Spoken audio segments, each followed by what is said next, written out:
بسم اللہ الرحمن الرحیم۔ دوستو، جب بیوی سے صحبت کا ارادہ کریں تو پہلے بسم اللہ پڑھیں، پھر اس کے بعد اس دعا کو پڑھیں: اللہم جنبنا الشیطان وجنب الشیطان ما رزقتنا۔ اگر ماں باپ دونوں کے یاد ہو تو دونوں پڑھیں، اور اگر کسی ایک کے یاد ہو تو ایک پڑھ لیں۔ اس دعا کا ترجمہ یہ ہے: اے اللہ، تو ہمیں شیطان سے بچا، اور جو تو ہمیں اولاد دے گا اسے بھی شیطان سے بچا۔ تو دوستو، اس دعا کو ماں باپ کو ضرور پڑھنا چاہیے۔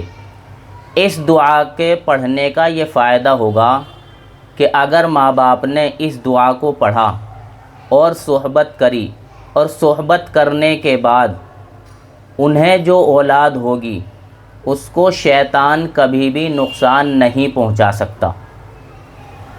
تو اس دعا کے پڑھنے کا اہتمام کرنا چاہیے۔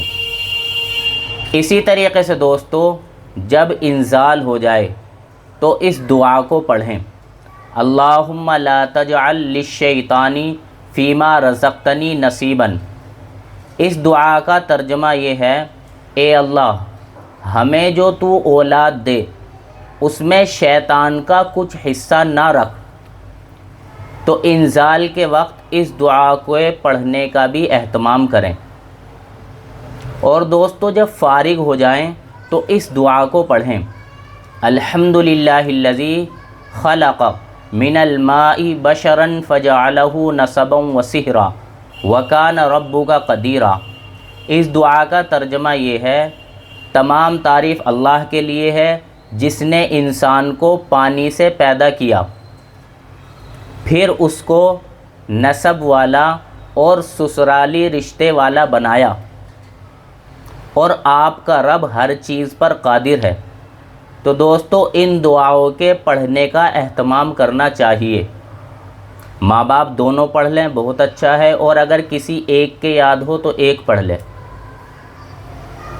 اور دوستو، اسی کے ساتھ اس بات کا بھی دھیان رکھیں کہ ماں باپ دونوں غسل کرنے میں تاخیر نہ کریں۔ اگر اتنی تاخیر کری کہ ایک نماز نکل گئی یا نماز کا وقت نکل گیا تو دوستو یہ دونوں ماں باپ گنہگار ہوں گے۔ اگر ایک نے ناپاکی کی حالت میں نماز کا وقت نکال دیا تو ایک گنہگار ہوں گے، اگر دونوں نے نکال دیا تو دونوں گنہگار ہوں گے۔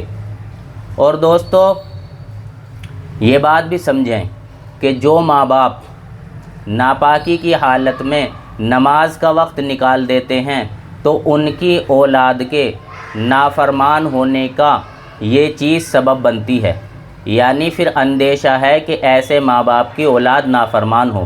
اللہ تعالیٰ صحیح سمجھ کی توفیق نصیب فرمائے۔ وآخر دعوانا ان الحمدللہ رب العالمین۔